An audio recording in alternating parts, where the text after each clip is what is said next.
everyone, to this week's edition of our TCAA show. I do apologize for not having more shows since the preseason show, but however, I am back here. Apologize for not getting any ranking show out last week, a couple other shows, but sometimes life gets in the way, and what are you going to do? So without further ado, let's discuss the TCAA and what has happened here in these last 3 weeks. So for starters, thank you everyone who has played so far this last couple of weeks. We've had some recruiting going on. We've had some walk-ons going on. The rankings have been great to do. So I do thank everyone who has apologized or who has helped out doing the rankings. So thank you very much for that. A couple of quick notes to get on with this week's. Going into this week is the beginning of bye week, or as what we like to call Bye, Felicia. Bye week. Also, we are going on our second installment of walk-ons.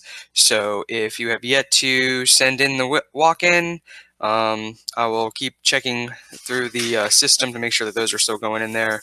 You have until kickoff Sunday, 1 o'clock, to get any of those games in, or any players in that you would like to have walk on, as long as you have roster space. So with that being said, let's go ahead and start talking some rankings. So the rankings are in. For some of you who may already have looked on the website, that is updated. So if you see the number by your name, that is what your ranking is now. This was the first week where we didn't have a new number one, so congratulations to the Samuel Jackson University for continuing being number one this week after a successful win last week. Basically, only one new person came into the top 10, and that was the Dynasty, and Doc Watson's Traveling Medicine Show dropped out after a heartbreaking loss to the Greenville Green Devils. But a lot of the top 10 stayed the same, just mixed around a little bit. You have number 1, Samurai Jackson U. Number 2, Delta Phi Gamma. 3, Tedzilla. 4, Land Thieves. Those two swapped places. Last week, Land Thieves was 3rd, Tedzilla was 4th. Land Thieves almost had a hiccup going against the University of Thugs, but were just barely able to pull off that win by about a point, I believe, unfortunately for the Thugs. Number 5 was your big jump, University of Ron Swanson Carnivores. They were 10 last week, so that's a huge jump on their end. Greenville Green Devils 6, University of Boats and Hose 7, Terry Tate's Pain Train, even winning, drops down to 8. They were 6 originally. Dynasty jumps in there to 9, and then No Sankey drops down to 10 after their heartbreaking loss last week as well, but still staying in the top 10. Number 11, just to throw that out there, is MC State College. They were the team on the bubble, the school on the bubble. So only 1 point differentiated between the two, No Sankey and MC State College. MC State College did get 3 top 10 votes, just missed out on probably a better top 10 voting in there to get themselves probably into the top 10, but No Sankey was able to clear the way there. So a couple of things I do want to talk about when it comes to the rankings is strength of schedule. I have provided strength of schedules to all the coaches poll voters to kind of see how the schools are doing against the teams that they're going up against this season and how they're ranking. So I do want to throw a couple things out there. Right now, the current school that has the hardest strength of schedule, now this is based upon the averages of not only the coaches poll, but also how the MLF website has their power ranking. So, and against who their opponents are for this season. So right now, the school that has the hardest schedule based off of the coaches poll and the power ranking, combining those and then averaging that out, is Terry Tate's Pain Train, and they are a 2-1 record right now. So pretty impressive considering that they have the hardest schedule based off of polls and rankings. Their average school that they're facing is 11.9. Coming in second is big USC Trojan fans. They're at a 12.75 average ranking of teams that schools that they're facing. They're 0-3. So you could see that the hard rankings could dictate there. Number 3 is Southampton. They're 1-2. Quack Attack 1-2. They're 4. A couple of 2-1 teams though that are doing really well against their schools that they or against some hard opponents possibly. Where, like I said, you had Terry Tate, hardest schedule so far with 2-1 record. Doc Watson's medicine show is 2-1. They just had a heartbreaking loss last week to Greenville, who's in the top 5 or top 10. MC State College is 2-1. Volunteers 2-1, and so on and so forth. Schools with the easiest schedule right now is get this updated down here for me here is right now the school with the easiest schedule is University of Boats and Hose. They're 2-1. Land Thieves with that next easiest schedule. Mind you, Boats and Hose, their average ranking that they're facing for a school is 19.29. Land Thieves 2-1, they're 18.7. The Arcanum U is 2-1. Their average rank against is 18.6. So Delta Fu is 3-0. They got an 18.0. So I would say, I guess the team with the worst record that has the easiest schedule is Team Dynamite. They're ranked 21st right now when it comes to hardest to easiest schedule, and their average ranking of opponents right now is a 16.1. So Team Dynamite, maybe a few differences here or there, might be able to have fixed some of those losses into wins. A couple 1 and 2 teams that have easy schedules, according to the rankings, of course. Red Bear Conquerors, they're 1 and 2. They have an 18.5 ranking. Balso Hard University just got their first win last week. They're 1 and 2. They have a 17.75 ranking. So SCLSU Mud Dogs 1 and 2. They have a 16.7 ranking against opponents. So as you can see, this is a new thing we did this. I went ahead and did this year to kind of really give an idea for us who are doing the rankings, to dictate kind of, people's, these schools' records, who they're facing and whatnot, not only as an overall thing, but also as a tool to just kind of help us out if there's a tiebreaker. We have something hard to decide when it comes to the rankings. But you can see the full coaches poll on the website. That is all updated as well. So great job to everybody who's currently in the top 10. So thank you all for playing with that. The matchups. The big matchup of this week is going to be a matchup against ranked teams. And this is a ranking or a matchup, I believe, is one of the home and home agreements. You have Tedzilla, who is ranked, going up against Greenville Green Devils, who is also ranked. So obviously, a lot of the matchups that we do like to showcase here as games of the week are ranked matchups, because obviously a ranked team versus ranked team is a huge thing.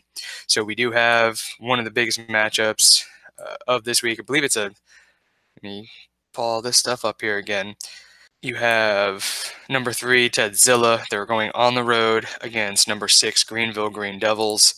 That should be a very good matchup, and that is the only ranked versus ranked matchup this week, which is something we haven't had these last couple of weeks. First 3 weeks of the season, we've had a lot of ranked matches, ranked on ranked teams or schools going up against each other.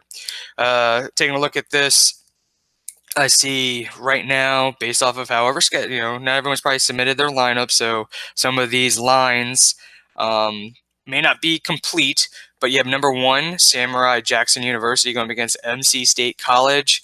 Right now, MC State College is favored by 1.2 points, so not sure if maybe SJU hasn't submitted their lineup in there yet.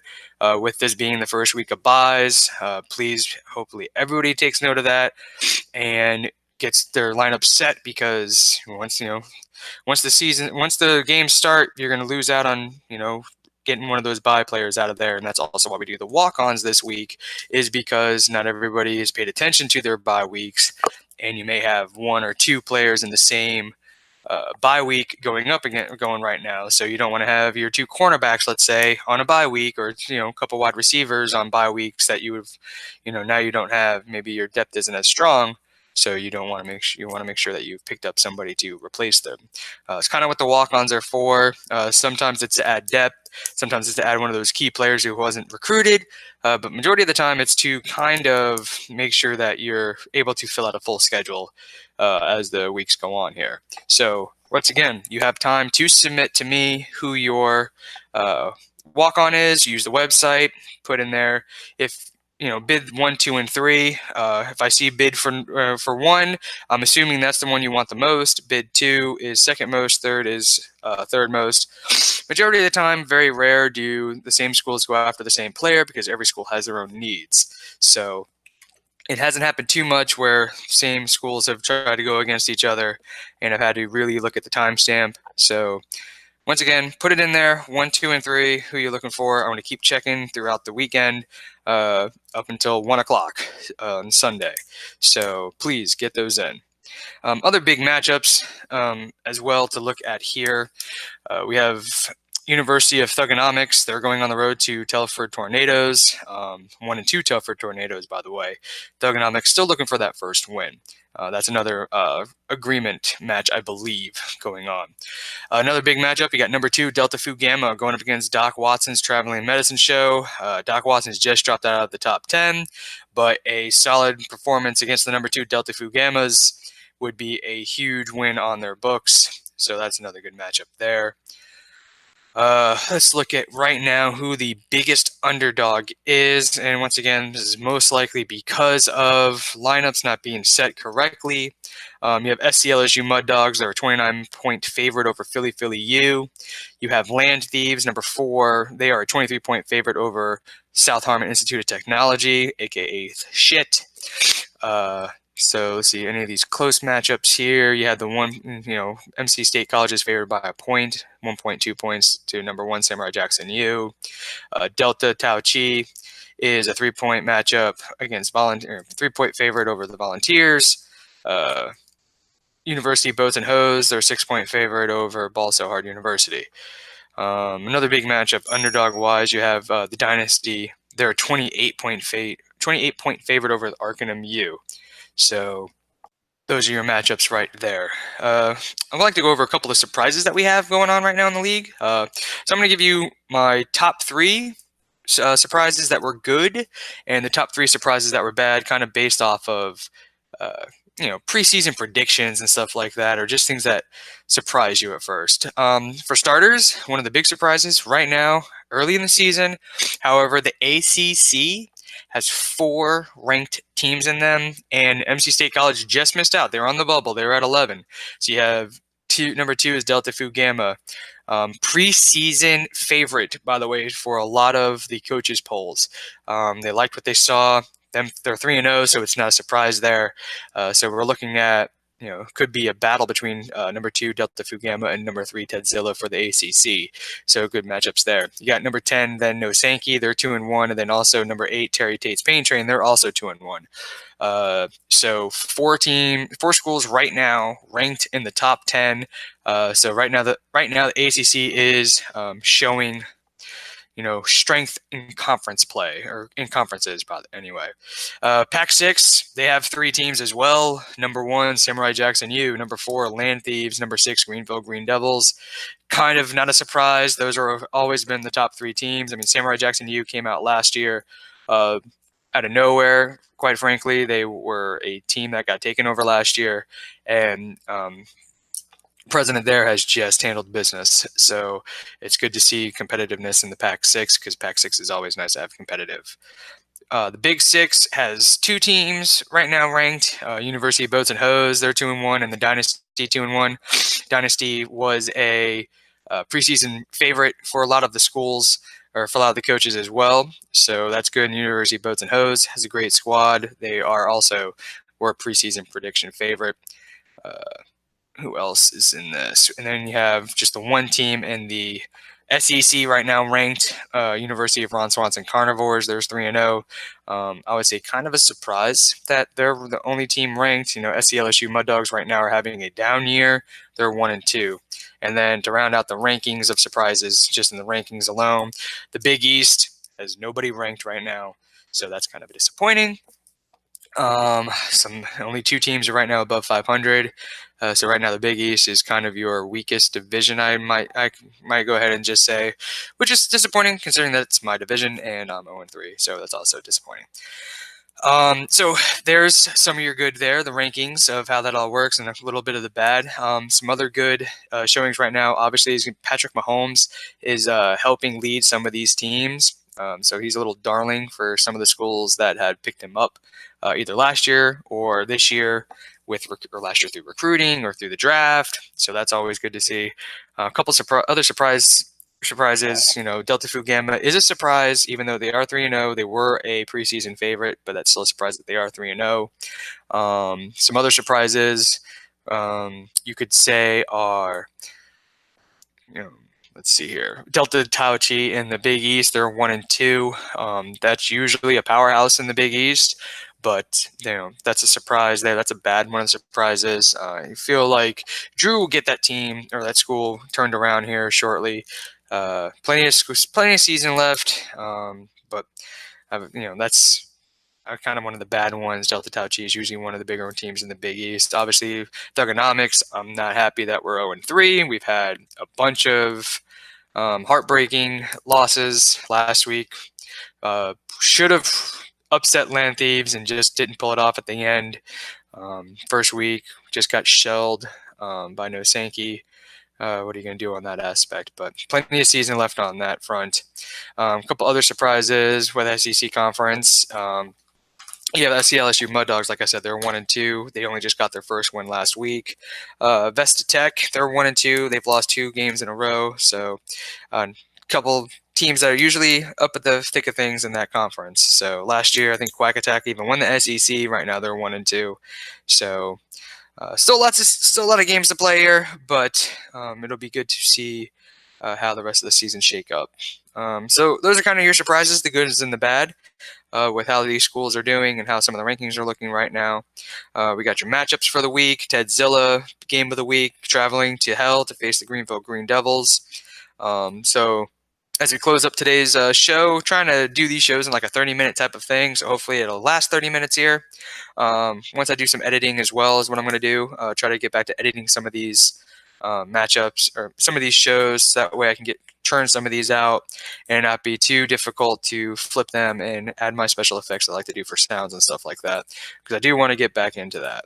So anyway, as we close out, reminder, this is the first week of buys, so please pay attention to that.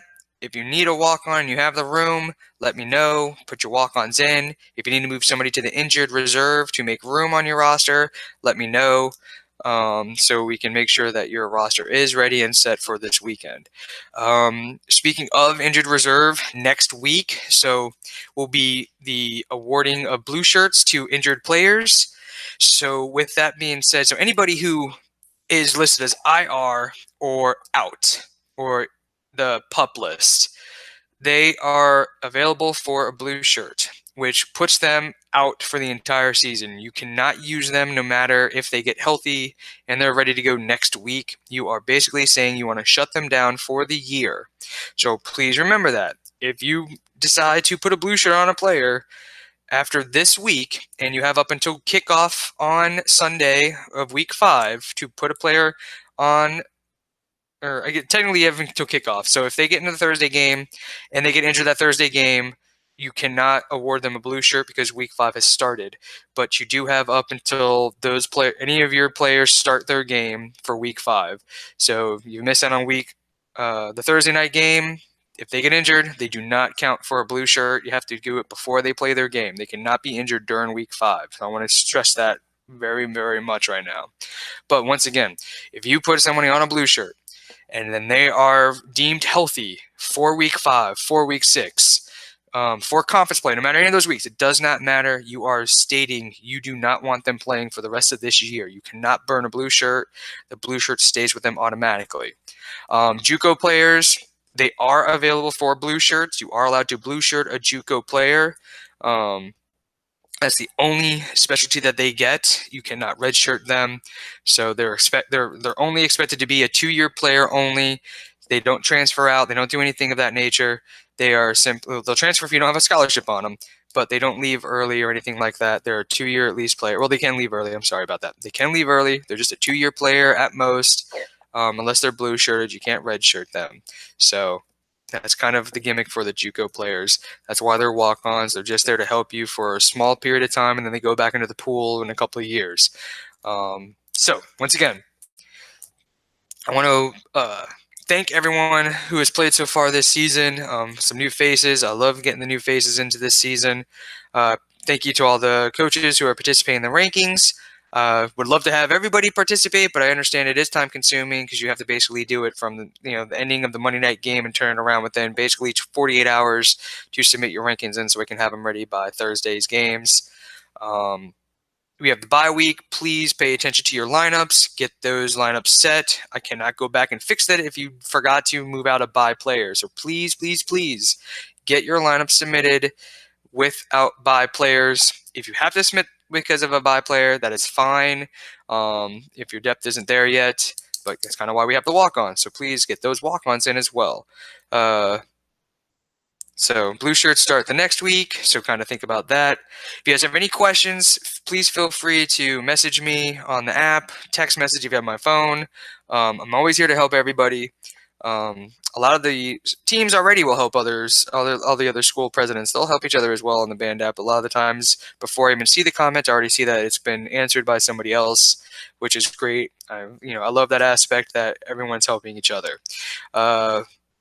So with that, thank you all. Enjoy week 4. It is bye week, and I hope everyone enjoys the rest of this week and enjoys the rest of these shows that we do. I hope to do another show next week. After that, I'll be in and out of town the next couple of weekends, so I won't be able to probably do shows those Wednesdays afterwards. I'll have probably just enough time to do the rankings and anything else special that we're doing.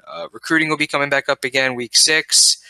So kind of a list of things here. Week 4, we're doing the buys or walk-ons. Week 5 is blue shirts. Week 6 is going to be another set of recruiting. Week 7 is going to be your next walk-on. And then after that, you start conference play. So please go ahead and let me know if you have any questions and anything that's going on. Other than that, thank you all for participating. See you all next week. Peace.